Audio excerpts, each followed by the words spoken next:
Hola, ¿qué tal? Seguimos conociendo a clubes y vamos con un histórico de Francia, el Saint-Étienne, un equipo que fue grande en los 60 y en los 70, tiene 10 campeonatos de liga y esta temporada está peleando por volver a la Ligue 1.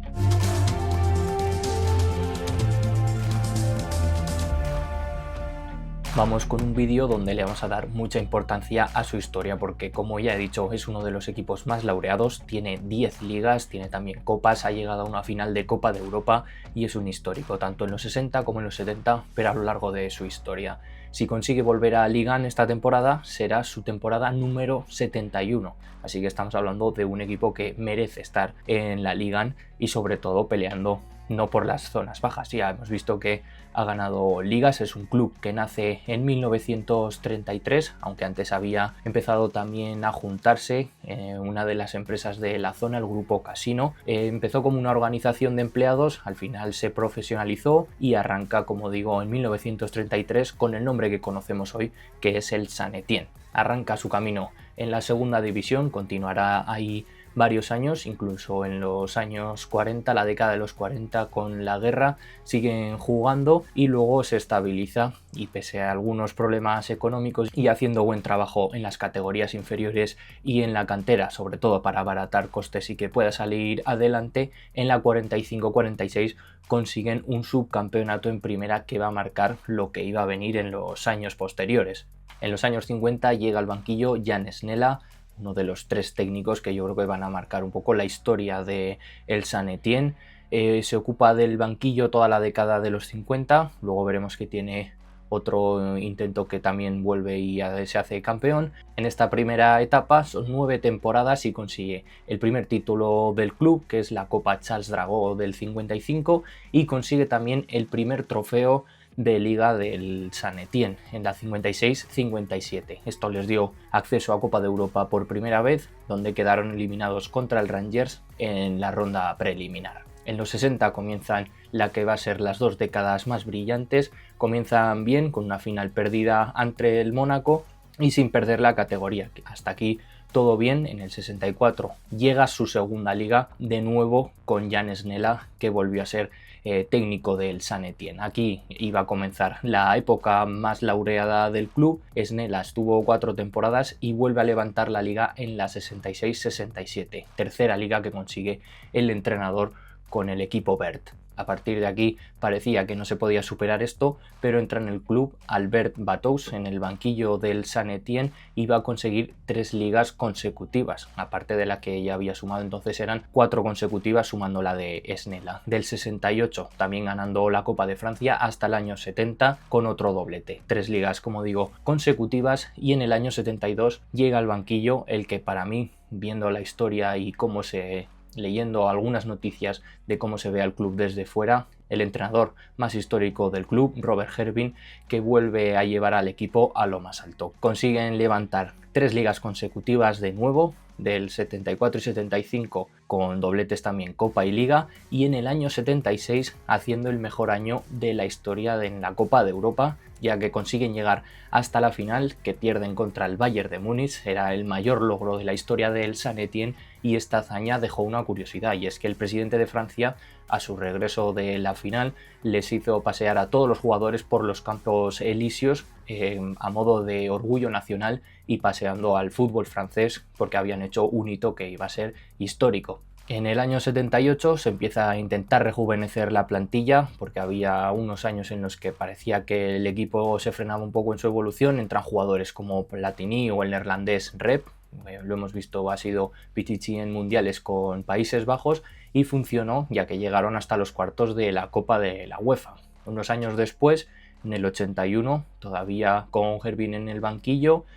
habían vuelto a ganar la liga, la 10ª, la que les permite ponerse una estrella en el escudo. Estos en Francia dejan ponerte una estrella cuando tienes 10 ligas, en este caso es la 10ª del Saint-Étienne, y luego en el 82 iba a cerrar su etapa de 10 años en el Saint-Étienne Robert Herbin, perdiendo la liga por solo un punto. Como digo, va a ser el entrenador más laureado y más recordado del club, y desde entonces, pese a algunas buenas temporadas y participaciones, como veremos en la historia reciente en competiciones como la Europa League, yo creo que es las etapas más laureadas del club, los 60 y los 70, donde rozan la Copa de Europa y consiguen su última liga, la 10ª, y como he dicho, la que les permite ponerse la estrella en el escudo. En el año 84 llegan las peores noticias, llega un descenso, y una temporada más tarde iban a fichar a un futbolista increíble como es Roger Milla, un jugador que luego será un histórico del fútbol mundial. Se queda en esa temporada en los playoffs de ascenso hasta que vuelven a la Ligue 1 en la temporada 86-87.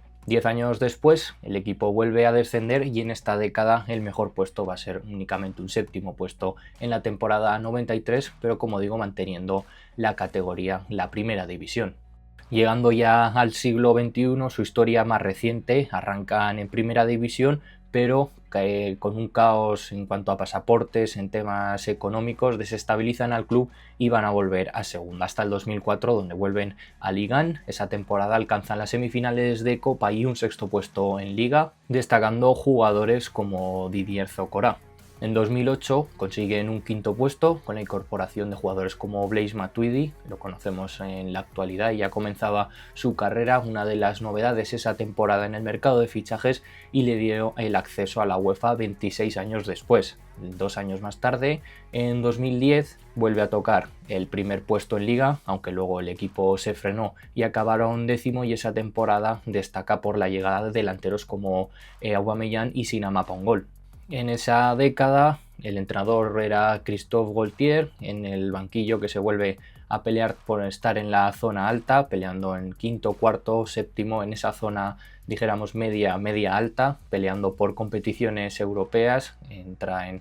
Europa League con 2 5º puestos y una Copa de la Liga en 2013, y el año siguiente un 4º puesto en la 2013-2014. Tras mantenerse, como decía, en el top 10 hasta el 4º puesto, que es el mejor resultado de la historia reciente, en 2019 el equipo ha ido perdiendo solidez, y en 2021 descienden de nuevo de una forma muy cruel. Descienden en la tanda de penaltis, estaban jugándose la eliminatoria de descenso, volvían a su estadio con 2-1, y en la tanda de penaltis el equipo que se va a segunda división, como digo, en su propio estadio, es el Saint Etienne. En lo más reciente estuvieron 2 años en segunda, lograron ascender, pero solo duró un año. Esta temporada están jugando en segunda división y quieren volver a Ligue 1. Yo creo que más que merecido, solo por la historia y por cómo están jugando esta temporada, y han vencido 10 veces, así que es un histórico que debe volver a la Ligue 1. Hemos llegado hasta la actualidad, y en la actualidad el entrenador es Philippe Montanier, que llegó en febrero al banquillo vert y quiere que con un fútbol ofensivo, de momento, mantener al equipo en la pelea por el ascenso directo, que ahora mismo está a solo un punto. Montanier lo recordamos por su paso en equipos como la Real Sociedad aquí en España, y en Francia por el Stade Reims, el ascenso con el Toulouse, y este último paso pues ya es para lograr de nuevo un ascenso a Ligue 1 con el Saint Etienne, y veremos si al año que viene le dan las riendas del equipo para tenerlo al equipo en la máxima competición. Al inicio de esta temporada no era el entrenador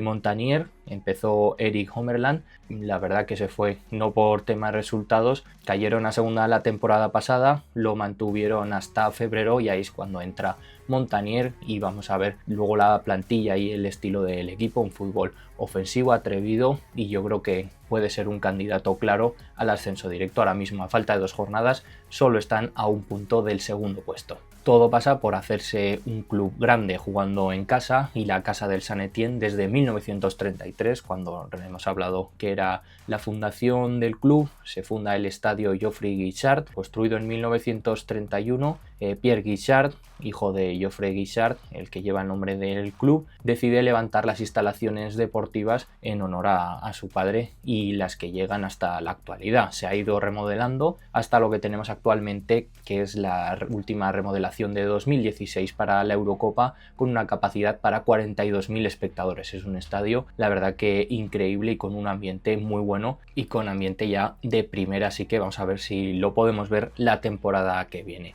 Como curiosidad, con el estadio en la temporada 1974 se jugaron los octavos de la final de Copa de la UEFA y traían un 4-1 los jugadores del San Etienne de la ida contra el Hajduk Split. El equipo croata, el San Etienne, consigue remontar el partido 5-1, una remontada la verdad que histórica, y por el gran ambiente y por las chimeneas que había en la zona de fábricas cercanas, un periodista yugoslavo le puso el apodo de La Caldera al estadio Geoffrey Guichard de San Etienne. Así que esa curiosidad, ese nombre, se conoce al estadio Geoffrey Guichard como La Caldera. Llegando a la actualidad, vamos a analizar su plantilla y cómo están peleando por llegar a la Ligue 1. Un juego, como ya he dicho, ofensivo. Tienen más de un 60% de la posesión de media, así que es un equipo que quiere el balón, dominar a los rivales siempre con el balón, pero nunca olvidarse de la llegada por banda. Ahora lo hablaremos, los extremos que se meten hacia adentro, buenos números y, como digo, siempre sin olvidarse de ser verticales. Además, son un equipo que intenta robar rápido, está entre los mejores en Francia, solo superado por el PSG en equipos que roban más rápido e interrumpen el juego del rival. Analizamos la plantilla. En portería se ha hecho fijo Larsson, solo se perdió varios partidos, creo que son 2-3 por lesión, así que es un fijo, no se mueve de ahí de la portería, muy fiable. Y pasando a la defensa de 4, vemos esquema 1-4-2-3-1. Por el lateral izquierdo, Old y Annan,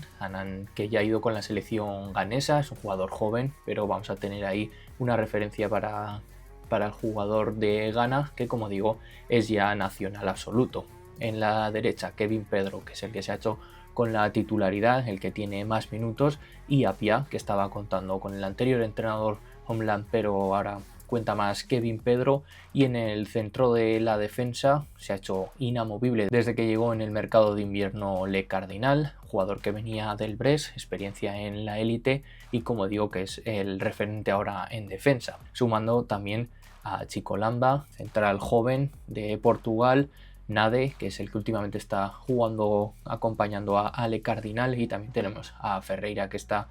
últimamente lesionado, Bernauer también, que venía de lesión pero que puede entrar ahí, tiene buena rotación en la defensa. El juego de los defensas también está brillando, sobre todo por el desplazamiento en largo. Lo vemos en estadísticas que intentan jugar en largo, sobre todo para romper líneas de presión y salir hacia adelante, manteniendo la posesión lejos de su área. En el centro del campo, un doble pivote, la verdad que mucho orden. Es un equipo que, como digo, está entre los que más rápido roba o rompe las posesiones del rival, así que jugadores como Miladinovic, Jaber puede entrar, el israelí, Kanté, Tardí ahora mismo que está lesionado, pero son jugadores que dan mucho rigor, sentido también con el balón, tienen mucho porcentaje de acierto en los pases, y luego por delante ya para surtir de balones a la línea de 3 mediapuntas, que es donde tiene toda la creación el San Etienne. En el centro, el que suele mover al equipo y es el máximo asistente, 8 asistencias lleva Boaki, un jugador muy interesante. Yo creo que si suben a Ligan es el jugador para el que hacer el proyecto en torno a él. Veremos si se refuerzan o deciden mantener la plantilla según cómo esté la economía del club. Puede entrar también Moefek, aunque puede caer a las bandas. Luego por la izquierda, el máximo goleador, Davitashvili, el georgiano, lleva 13 goles, como digo, máximo goleador en liga del equipo, 4 asistencias también, los dos extremos que se intentan meter hacia adentro, por eso vemos cifras goleadoras, tanto en la izquierda Davitashvili como Cardona, Irving Cardona, un clásico, lo conocemos, 6 goles y 6 asistencias en liga, y como digo, que les gusta ir hacia adentro y hacen buenos números. Pueden entrar también el Yamali, aunque está ahora lesión, o Dufus, que tiene por la izquierda, aunque lo podemos ver por cualquier posición del frente de ataque, lleva 5 goles, un jugador también a tener en cuenta. Y luego arriba la referencia, el belga Stasin, el punta que ya ha ido esta temporada con la absoluta de Bélgica, se ha ganado ir con la absoluta, lleva 10 goles y 5 asistencias. Hay varios jugadores que, aunque el equipo suba a Ligue 1, yo creo que van a tener mercado para ir a equipos que pelean por Europa o que pelean por la zona alta de Francia, o no solo de Francia, sino de las grandes ligas de Europa. Y Stasin yo creo que es uno de ellos porque tiene mucho mercado ahora mismo y, como digo, 10 goles, es un jugador que para jugar con una referencia está demostrando que tiene mucho fútbol. En cuanto a jugadores y nombres históricos que han pasado por el Saint-Étienne, el Saint-Étienne en su conjunto, como hemos dicho, tiene 10 ligas y es un histórico de Francia, pero han pasado grandes nombres, pero vamos a recordar también en el banquillo. En el campo, algunos de los jugadores ya los hemos citado del equipo verde, como son Zokora, Matuidi, Platini o Aubameyang, que ya hemos visto que luego han hecho carreras muy brillantes, y por sus estadísticas el máximo goleador de la historia del Saint-Étienne es Hervé Rebelli, que ha superado los 200 goles, un histórico también del club francés. Como decía, se va a recordar jugadores dentro del campo, pero también en los banquillos. He citado los 3 entrenadores históricos, el primero de ellos, Jan Snella, que ganó 3 ligas, Albert Bateus lo mismo, ganó 3 ligas consecutivas, aparte de las copas que consiguieron ambos, pero yo creo que el que tiene más mérito y más nombre es Robert Hervin. Como hemos dicho, a lo largo de su historia consigue 4 ligas y mete al Saint-Étienne en la final de la Copa de la UEFA, que es hasta el momento el hito más grande que ha tenido, aparte de sus 10 ligas, el club francés. Y para ir cerrando un poco con los pronósticos que esperamos para esta temporada, la verdad que ya lo he ido comentando, se acerca el final, solo quedan 2 jornadas y el equipo está peleando por volver a Ligue 1, es el sitio donde se merece por historia y por competitividad, por lo que estamos viendo esta temporada. Están peleando a solo un punto, tienen por delante el ascenso directo, el segundo puesto, solo un punto, y faltan 2 jornadas, o sea que esperamos que sus rivales pinchen, se dejen puntos y el Saint-Étienne pueda ascender directo, si no tendría que jugar ya esos playoffs y jugársela un poco de nuevo en lo futbolístico, a luchar contra la historia, y esperemos que no tuvieran que llegar a los penaltis. Así que veremos si la temporada que viene el Saint-Étienne, un histórico 10 ligas en Francia, está de nuevo en la Ligue 1, y vamos a ver si creéis que volverá algún día el equipo a ser lo que fue históricamente y ocupar el puesto que le corresponde por historia. Así que os leo en comentarios si creéis que el Saint-Étienne va a volver a Ligue 1 y va a volver a ser un equipo grande.